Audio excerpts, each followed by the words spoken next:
Hi అండి. అందరూ ఎలాగున్నారు? మరొక కొత్త వీడియోతో మీ ముందుకైతే వచ్చేసాను. లాస్ట్ వీడియోలో చిన్న చేపలు, చింత చిగురు పులుసైతే చేశాను. చాలా మంచి రెస్పాన్స్ అయితే వచ్చింది.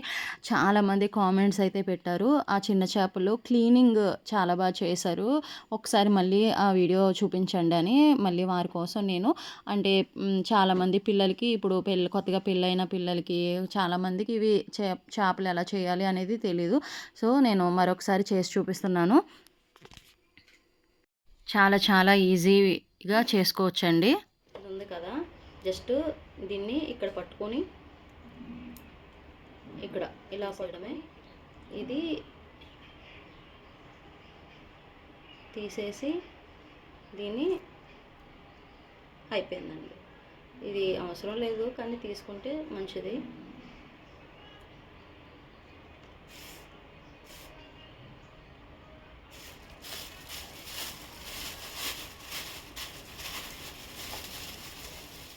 మనము ఎక్కడైతే చేపలు కొంటామో అక్కడే చేపలు చేయడానికి కూడా మనుషులు ఉంటారు. 20 రూపీస్ 30 రూపీస్ ఇచ్చేస్తే చేసేస్తారు. కానీ మన చేపలు మనమే చేసుకొని వంట చేసుకుంటే ఆ ఫీలింగే వేరు కదా. సో నేనైతే నాన్ వెజ్ విషయంలో కాంప్రమైజ్ అవ్వను. నా చేతులతో నేనే తెచ్చుకుంటాను, నేనే చేసుకుంటాను, నేనే వంట చేసుకుంటాను. వంట విషయంలో అయితే అస్సలు కాంప్రమైజ్ అవ్వను. మీరు కూడా వంట విషయంలో కాంప్రమైజ్ అవ్వద్దు. మన చేతులతో మనం చేసుకొని శుభ్రంగా, అది నాన్ వెజ్ విషయంలో వండుకోవడమే కాదండి, క్లీనింగ్ చేసుకోవడంలో కూడా మనం ఇంపార్టెన్స్ అనేది ఇవ్వాలి. అప్పుడే మనం హెల్త్కి మంచి ఈ వాల్యూ అనేది ఉంటుంది. మనం హెల్త్ విషయంలో మన ఆరోగ్యం మన చేతిలోనే ఉంటుంది. సో నాన్ వెజ్ విషయంలో చాలా చాలా జాగ్రత్తగానే ఉండాలి అనేది నా అభిప్రాయం. నోవేడేస్ మీరు గమనించారా, ఎక్కువగా అత్త కోడలకి గొడవలు అయితే అవ్వట్లేదు. చాలా చాలా ఫ్రెండ్లీ నేచర్తో ఉంటున్నారు. సో అలా ఉండడానికి గల కారణం మీరు ఎప్పుడైనా ఆలోచించారా? నేనైతే గమనించింది ఏంటంటే, అప్పట్లో ఉన్న ఆడవారు అంటే వర్కింగ్ ఉమెన్స్ ఎక్కువగా ఉండేవారు కాదు. వారు ఏంటంటే సేమ్ ఇప్పుడు నేను చెప్తున్న పద్ధతిలో వారి చేతులతో వంట చేయడం, వారి చేతులతో అన్ని పనులు చేసి పిల్లలకి ఒక విధంగా అమ్మే అన్ని అమ్మ చేసిన వంటే అమ్మ చేతితో పెట్టాలి ఇలా అలవాటు చేసేస్తారు. సో అలా అలవాటు చేసేసిన పిల్లలు పెద్దవాళ్ళు అయిన తర్వాత, వారు పెళ్ళిళ్ళు అయిన తర్వాత కొత్త వ్యక్తి ఎవరైతే ఇంటికి వస్తారో వారు పెట్టే ఫుడ్ కానీ వారు చేసే ఫుడ్ కానీ తొందరగా అలవాటు చేసుకోలేరు. ఈలోగా ఈ అమ్మ ఎవరైతే ఉంటారో తిని కూడా పిల్లలకి పెట్టడం అలవాటు అయిపోయి తను ఇంకా తన బిడ్డే ఇంకా నా బిడ్డే అన్నట్టు బిహేవ్ చేస్తూ తను పెట్టడానికి ట్రై చేస్తుంటుంది. ఇక్కడ అత్త కోడలికి గొడవ అనేది స్టార్ట్ అవుతుంది. మెల్లమెల్లగా కిచెన్ దగ్గర వంట దగ్గర మాత్రమే స్టార్ట్ అవుతుంది. ఎప్పుడైనా మీరు గమనిస్తే పెళ్ళైన అత్త కోడలకి ఇక్కడ తల్లి మనసు ఇంకా నా బిడ్డకి పెళ్ళి అయింది, భార్య వచ్చింది అనుకోకుండా ఇంకా నా బిడ్డ చిన్న బిడ్డే, నేనే పెట్టాలి, నేనే చేయాలి అని ఆలోచిస్తుంది. సో వచ్చిన భార్య ఏమో నా భర్తకి నేను పెట్టాలని భార్య ఆలోచిస్తుంది. సో వీరిద్దరి మధ్యలో ఈ కొడుకు అనేవాడు నలిగిపోతూ ఉంటాడు. సో ఇలాగా అత్త కోడలికి గొడవ అయితే అవుతూ ఉంటుంది. కానీ ఇద్దరు చూపించేది ప్రేమే. ఆ ప్రేమ అతి అయిపోవడం వల్ల గొడవలు అవుతూ ఉంటాయి. కానీ ఇప్పుడు ఆ గొడవలు అవ్వవు. ఎందుకంటే పెళ్ళైన సెకండ్ డేనే వేరే కాపురం పెట్టేస్తున్నారు. సో అక్కడతో ఈ ఎవరు వంట వాళ్ళు చేసుకుంటారు, ఎవరు ప్యాంపరింగ్ వారు ఇస్తారు కనుక ఇప్పుడు గొడవలు అయితే చాలా చాలా తగ్గిపోయాయి అనేది నా ఉద్దేశం. ఇది కరెక్టా రాంగా అనేది మీరు కామెంట్ సెక్షన్లో పెట్టండి. అంటే నేను ఎంతవరకు ఆలోచించింది కరెక్ట్ అనేది నాకు తెలియాలనేది నా ఉద్దేశం. సో పిల్లలకి ఎవరికైనా ఫస్ట్ మరి అలవాటు పడింది ఒకసారి మానాలంటే మానలేరు కదా. ఎప్పుడైతే ఒక కొత్త వ్యక్తి మన ఇంటికి వస్తుందో అప్పుడు వారి అలవాట్లు వారి రుచులు మనకి అలవాటు చేసుకోవడానికి టైం అయితే పట్టేస్తుంది. అక్కడ కొంచెం అండర్స్టాండింగ్ తప్పిపోయి గొడవలు అవుతూ ఉంటాయి. సో ఫినిష్ అయిపోయినాయి ఇన్ని.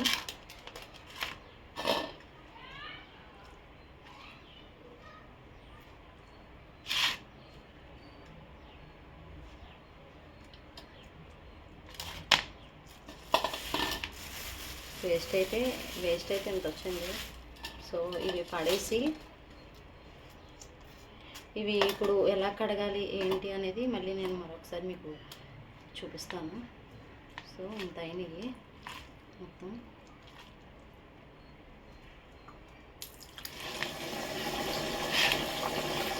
పళ్ళెప్పు తీసుకుని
పాప వచ్చేసింది. నా క్లీనింగ్ ఇంకా అవ్వలేదు. పాపం వంట ఏం చేసి పెట్టాలో వాళ్ళకి ఇంకా హాఫ్ డే పెడుతున్నారు. హాయ్ చెప్పు. వీడియో చేస్తావా నాకు? వీడియో సో ఇంకా క్లీనింగ్ అవుతుంది. సో అంత చేసినా ఇది చూసారా ఎంత మళ్ళీ బుడుగులు వస్తున్నాయి లోపల నుంచి. సో ఇవి నీట్గా చేసినవి ఇంకా చేయాల్సినవి చేసేద్దాం. ఇంకా క్లీనిక్ కడిగేసిన తర్వాత ఉప్పు పెట్టి కడిగేసిన తర్వాత కూడా లోపల నుంచి చూసారా ఇవి ఇలా తీస్తుంటే వస్తుంది. సో పిల్లల కోసం నీట్గా చేసి మనమేమో చిన్నది కూడా అసలు కాంప్రమైజ్ అవ్వకుండా నీట్గా చేసి గంటలు గంటలు కూర్చొని శుభ్రం చేసి పిల్లలకు పెడతామా. వీళ్ళు పెద్ద ఎదిగిన తర్వాత వీళ్ళకి మొగుళ్ళు వచ్చాక లేకపోతే పిల్లలు వచ్చిన తర్వాత మనకి ఏజ్ అయిపోయిన వాళ్ళమని చెప్పి ఫ్యామిలీ అంతా తినేసిన తర్వాత పెట్టడం, లేకపోతే తినగా మిగిలింది పెట్టడం, లేదు ఉదయం మిగిలింది పెట్టడం, అంటే రాత్రి ఉండిపోయింది పెట్టడం, ఇట్లా చేస్తూ ఉంటారు. జనరేషన్ మారిన టెక్నాలజీ మారుతున్నా ఇది మాత్రం మారట్లేదు. కానీ ఎప్పుడు మారుతుందో మరి చూద్దాం.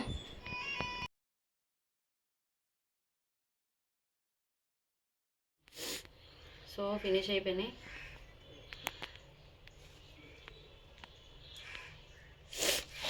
మళ్ళీ ఎంత డస్ట్ వచ్చింది చూసారా.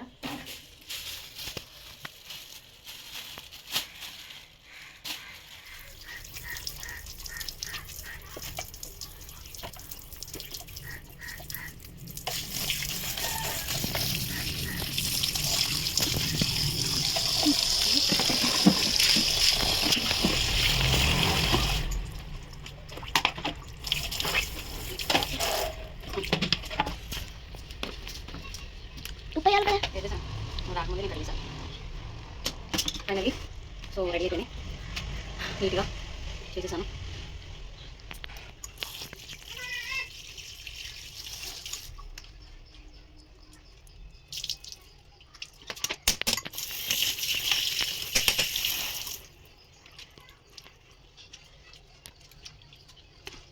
Kakak baru abad fish ada? Ya. Abad dulu kalau abad dulu apa nak? Cuma. Cuma nak apa? Ini ada tak salah. Yo.